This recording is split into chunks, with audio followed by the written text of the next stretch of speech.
Shalom Bapak Ibu Saudara yang dikasihi Tuhan. Berjumpa kembali di podcast Renungan Pagi Mutiara hari ini, yang setia menyapa dan menemani saudara di dalam doa dan renungan firman Tuhan. Di kesempatan pagi hari yang indah ini, renungan firman Tuhan akan mengangkat judul Cinta Uang di dalam Pelayanan. Nas firman Tuhan terambil dari Roma pasal 16 ayat 17 sampai dengan ayat yang ke-19. Demikian firman Tuhan. Tetapi aku menasihatkan kamu, saudara-saudara, supaya kamu waspada terhadap mereka yang bertentangan dengan pengajaran yang telah kamu terima, menimbulkan perpecahan dan godaan. Sebab itu hindarilah mereka, sebab orang-orang demikian tidak melayani Kristus, Tuhan kita, tetapi melayani perut mereka sendiri. Dan dengan kata-kata mereka yang muluk-muluk dan bahasa mereka yang manis, mereka menipu orang-orang yang tulus hatinya. Kabar tentang ketaatanmu telah terdengar oleh semua orang, sebab itu aku bersuka cita tentang kamu. Tetapi aku ingin supaya kamu bijaksana terhadap apa yang baik dan bersih terhadap apa yang jahat. Amin. Bapak Ibu Saudara yang dikasihi Tuhan, dalam renungan yang sebelumnya kita sudah membahas mengenai siapakah yang kita cintai di dalam hati kita. Apakah Tuhan Yesus atau Mamon yang merepresentasikan kekayaan dan harta duniawi? Pagi ini pembahasan kita akan sedikit lebih dalam menyentuh di dalam kehidupan pelayanan, yakni cinta uang. Adakah hamba-hamba Tuhan yang hari-hari ini di dalam pelayanan melakukan yang namanya penyalahgunaan keuangan yang berakar dari hati yang cinta akan uang? Saya tidak ingin renungan kita di pagi hari ini lantas dituduh menghakimi hamba-hamba Tuhan yang melayani.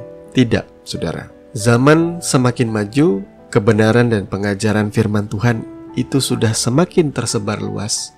Dengan adanya teknologi informasi yang luar biasa cepat, setiap jemaat Tuhan sekarang bisa mengakses dengan mudah pengajaran-pengajaran yang alkitabiah. Sehingga hamba-hamba Tuhan harus siap. Saudara adalah surat Kristus yang terbuka, yang bisa dilihat oleh semua orang. Tuhan Yesus pun berkata, dari buahnya lah kamu akan dikenal. Ketika hamba-hamba Tuhan menunjukkan buah yang tidak lagi serupa dan sesuai dengan firman Tuhan, maka siap-siaplah saudara akan dinilai oleh jemaatmu. Di dalam hal ini, jemaat tidak sedang menghakimi, karena jemaat menilai apa yang mereka lihat dengan mata kepala mereka sendiri. Uang memang sangat dibutuhkan untuk menjalankan roda pelayanan.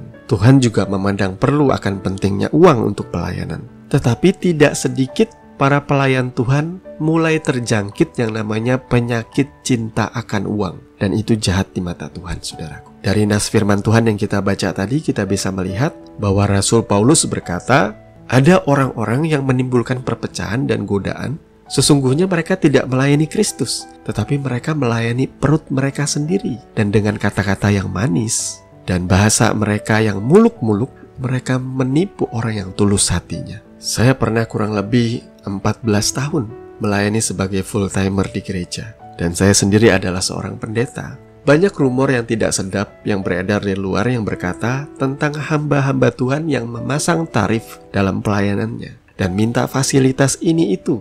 Kadang ada yang meminta diberi akomodasi yang mewah, baru mereka mau melayani jemaat di sebuah gereja. Ada juga berita tentang hamba-hamba Tuhan yang hidup bermewah-mewah, hasil dari penggalangan dana persembahan jemaat. Nah, kalau ada para hamba Tuhan yang bersikap seperti demikian, dan kalau itu juga adalah saudara yang mendengarkan firman Tuhan di pagi hari ini, maka hamba-hamba Tuhan, mari kita belajar mengikuti teladan dari Rasul Paulus di dalam pelayanannya sebagai hamba Tuhan yang sejati. Paulus tidak mempunyai pamrih atau memiliki tujuan dan motivasi tertentu terhadap pelayanannya.